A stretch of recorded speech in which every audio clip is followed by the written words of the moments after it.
আসসালামু আলাইকুম, welcome to programming with Afrin. আশা করি আপনারা ভালো আছেন, সুস্থ আছেন। আজকের ভিডিও লেকচারে আপনাদের স্বাগতম।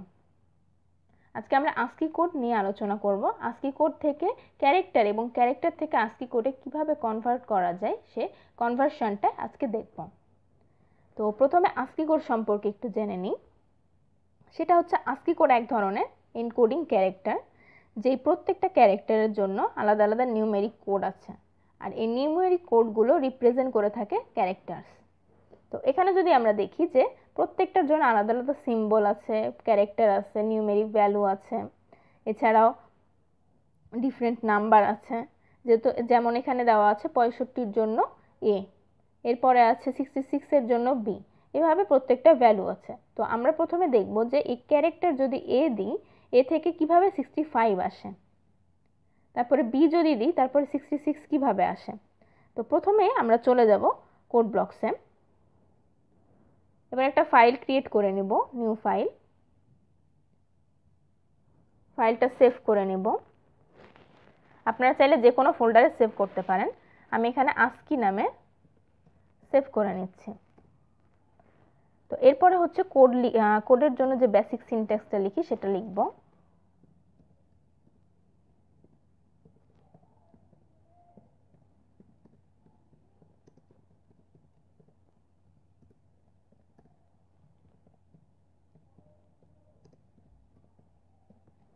আচ্ছা, বেসিক সিনট্যাক্স আমি লিখে নিয়েছি। এর পরবর্তীতে যদি কোডটা করতে চাচ্ছি যে প্রথমে একটা ক্যারেক্টার দিব, ক্যারেক্টার থেকে আমার আস্কি ভ্যালু প্রিন্ট করবে, তাহলে আমি এখানে একটা কমেন্ট লিখে দিই আপনাদের বোঝার সুবিধার্থে। কনভার্ট টু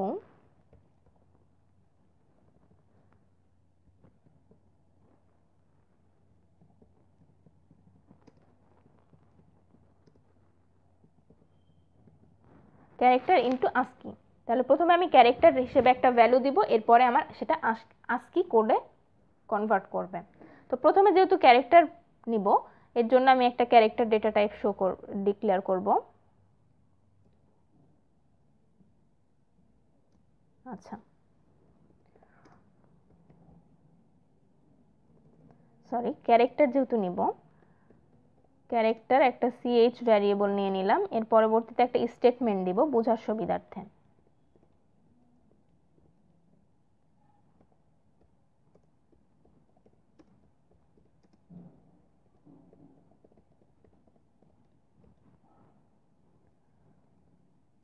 আচ্ছা, এই স্টেটমেন্টটা আমি দিয়ে দিলাম বোঝার সুবিধার্থে, যে আমি আউটপুট শো করানোর সময় তখনই আমার এই স্টেটমেন্টটা আসবে, তাহলে বুঝতে পারবো যে সরাসরি কি বলছে, আমরা কি চাচ্ছি। এরপরে স্ক্যান করব, যেহেতু ইউজার ইনপুট নিব তাহলে ম্যানুয়ালি চেক করতে পারবেন ডিফারেন্ট ক্যারেক্টারগুলো নিয়ে। তাহলে হচ্ছে স্ক্যান করে নেব। ক্যারেক্টারের জন্য ফরম্যাট স্পেসিফায়ার হচ্ছে %c, কমা দিয়ে অ্যাড্রেস হিসেবে %, কি সে ভ্যালু রাখতে চাচ্ছি সেটা হচ্ছে ch, অবশ্যই লাস্টে সেমিকোলন দিতে হবে। এর পরবর্তীতে আমি হচ্ছে সেটা প্রিন্ট করতে চাই। প্রিন্টএফ এর প্রথম স্টেটমেন্ট আসবে আমার আস্কি ভ্যালু অফ %c, মানে যে ক্যারেক্টারটা আমরা দেখতে যাচ্ছি, ইকুয়াল এই ক্যারেক্টারের জন্য যে আস্কি কোডটা আমার নিউমেরিক ভ্যালু, সেটার জন্য আমরা %d ইউজ করে থাকি, যেহেতু আমরা নিউমেরিক ভ্যালু দেখতে চাই। এরপরে হচ্ছে ch, ch। আচ্ছা, এই ভ্যারিয়েবলটা দেওয়ার পর মানে হচ্ছে, আমি এটা এর আগেও আপনাদেরকে এক্সপ্লেন করেছি, আর একবার দেখিয়ে দিচ্ছি। সেটা হচ্ছে প্রথমে আমার যখন প্রিন্টএফ আসবে, ডাবল কোটেশনের মধ্যে যে ভ্যালুটা থাকবে ASCII value of %c equal %d, এটার ভ্যালু আমার আউটপুট হিসেবে শো করবে। তাহলে প্রথমে আসবে আস্কি ভ্যালু অফ %c, এই অফ পর্যন্ত আসার পরে %c পাবেন। তাহলে c যখন আসবে তার ইনস্ট্রাকশনটা অটোমেটিক চলে যাবে ch এ। তাহলে ch এ কোন ভ্যালু আমি নিয়েছিলাম ইউজার ইনপুট হিসেবে, সেই ভ্যালুটা প্রিন্ট করবে। এরপরে ইকুয়াল আসবে, ইকুয়ালের পরে আবার %d, আর ফরম্যাট স্পেসিফায়ার, তার মানে ইন্টিজার টাইপ বা নিউমেরিক ভ্যালু যেটা, সেটা হচ্ছে অটোমেটিক চলে যাবে সেকেন্ড ch এর কাছে। দেখবে যে এখানে একটা ক্যারেক্টার আছে, কিন্তু ক্যারেক্টারের আমার নিউমেরিক ভ্যালু চাচ্ছে, তাহলে সেটা অবশ্যই আস্কি কোড হবে। তাহলে আস্কি কোড যেহেতু হবে সেক্ষেত্রে আমার আস্কি কোড হিসেবে যেই ভ্যালুটা আছে সেটা প্রিন্ট করবে।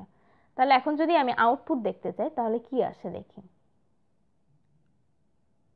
আচ্ছা, এনি ক্যারেক্টার যদি আমি এ দিই তাহলে আসে কি 65। এরপরে যদি ম্যানুয়ালি চেক করতে চাই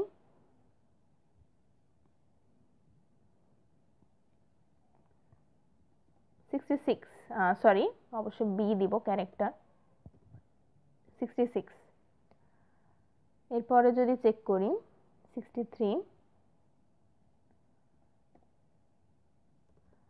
সরি ক্যারেক্টার যেহেতু আমার সেহেতু আমি একটা কোশ্চেন মার্ক বা কোনো একটা সিম্বল দিব, এটা দিলে কি আসে 47। আচ্ছা, এখানে যদি আমি দেখিয়েছিলাম আপনাদেরকে, এটা একটু চেক করে নেই যে 47 এর জন্য আমার ব্যাকস্ল্যাশ আসছে, তারপরে হচ্ছে 65 এর জন্য এ, 66 এর জন্য বি। এইভাবে প্রত্যেকটার জন্য আপনারা ম্যানুয়ালি চেক করে নেবেন। আর আরও একটা কথা বলে রাখি, ভয় পাওয়ার এখানে কিছু নেই, অনেকগুলো কোড অনেকগুলো সিম্বল কাজ নাও করতে পারে, কারণ এখানে যতগুলো সিম্বল দেওয়া আছে সবগুলোই প্রত্যেকটা কম্পাইলারে একসাথে মিলে একটা কম্বিনেশন সিম্বল দেওয়া আছে। কোড ব্লকসে যে কম্পাইলার আছে সেই কম্পাইলার আমার সেটা সাপোর্ট নাও করতে পারে। তো এছাড়া অন্যান্য যে সফটওয়্যার আছে সেখানে এগুলো সাপোর্ট করতে পারে। তো দুই একটা নিয়ে প্রবলেম হতে পারে, এইটা কোনো সমস্যা না। কোড ব্লকসে সেটা সাপোর্ট করবে না বলে আপনার আউটপুট ভুল আসবে। ভুল আসবে মানে অন্য কোনো সিম্বল আসবে না, মানে ওখানে ব্ল্যাঙ্ক আসবে বা কোশ্চেন মার্ক আসবে। আচ্ছা, এর পরবর্তীতে আপনাদেরকে আমি দেখাবো যে কিভাবে কনভার্ট করব আস্কি ভ্যালু থেকে ক্যারেক্টারে।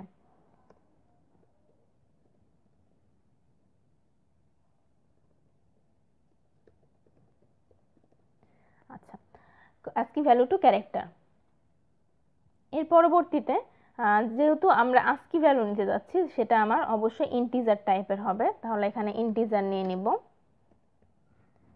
এর পরবর্তীতে প্রিন্ট করবে এন্টার এনি আস্কি।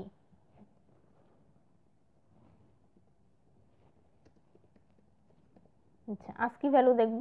এর পরবর্তীতে হচ্ছে স্ক্যান করব কি পার্সেন্টেজ ডি, এম্পারসেন্ট সিএইচ এর জায়গায় আমার অবশ্যই এ হবে যেহেতু আমি ভ্যারিয়েবল ইন্টিজার এ নিয়েছি। এরপরে দেখতে যে আস্কি ভ্যালু দেখব না, এবার আস্কি ক্যারেক্টার দেখব। আচ্ছা, শর্ট ফর্মে লিখলাম ক্যারেক্টার অফ পার্সেন্টেজ সি, মানে হচ্ছে আস্কি ভ্যালু কোনটা তার কোন ক্যারেক্টার, তাহলে এখানে আমি পার্সেন্টেজ সি এর জায়গায় পার্সেন্টেজ ডি দিব, আর পার্সেন্টেজ ডি এর জায়গায় পার্সেন্টেজ সি ইউজ করব। এরপরে যেহেতু আমি ভ্যারিয়েবলের নেম চেঞ্জ করেছি সেক্ষেত্রে আমি ভ্যারিয়েবলের নেম চেঞ্জ করে দিব। বোথ আগের মতোই কাজ করবে, যেভাবে পার্সেন্টেজ সি কাজ করেছিল এটা পার্সেন্টেজ ডি এর ইনস্ট্রাকশনটা চলে যাবে ফার্স্ট এতে, তারপরে পার্সেন্টেজ সি এরটা যাবে, দেন আমার আউটপুট আসবে।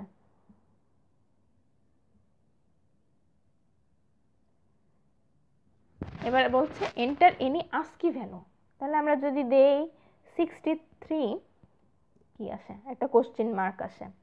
কোশ্চেন মার্ক মানে সেই কোশ্চেন মার্কের ভ্যালু আছে, এই যে 63 মানে কোশ্চেন মার্ক। এর পরবর্তীতে দেখব, এর আগে যেগুলো চেক করেছিলাম ওইগুলো দেখাচ্ছি আপনাদেরকে।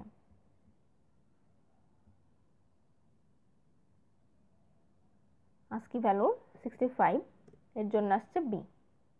এভাবে ম্যানুয়ালি আপনারা চেক করবেন, প্লাস হচ্ছে প্রত্যেকটার জন্য একটু প্র্যাকটিস করে দেখবেন যে আস্কি কোডগুলো ঠিক আছে কিনা বা ক্যারেক্টারগুলো ঠিক আছে কিনা, তাহলে আপনাদের কোড প্র্যাকটিস করাও হয়ে যাবে, সাথে সাথে আপনাদের আস্কি ভ্যালু সম্পর্কে আস্কি ক্যারেক্টার সম্পর্কে একটা ভালো আইডিয়া চলে আসবে। কারণ কোড করার সময় প্রোগ্রামিংয়ের ক্ষেত্রে অনেক ক্ষেত্রেই আমার অনেক সময় আস্কি কোড থাকে, ইউজ করতে হয় অটোমেটিক, আমার যখন বলে যে এটা থেকে এটা লাগবে তো ওখানে আমাদের আস্কি কোড ইউজ করে থাকি আমরা অনেক সময়। তো একটা ভ্যালু থেকে আরেকটা ভ্যালুতে কনভার্ট করতে বা একটা ক্যারেক্টার থেকে যদি আমার আরেকটা ভ্যালু আউটপুট দেয় সেক্ষেত্রে আমরা আস্কি ক্যারেক্টার বা আস্কি নিউমেরিক ভ্যালু ইউজ করে থাকি। তো আজকের ভিডিও লেকচার এ পর্যন্তই। নতুন ভিডিও লেকচারে টপিক নিয়ে আবারও চলে আসব। ততদিন পর্যন্ত ভালো থাকেন, সুস্থ থাকেন, আল্লাহ হাফেজ।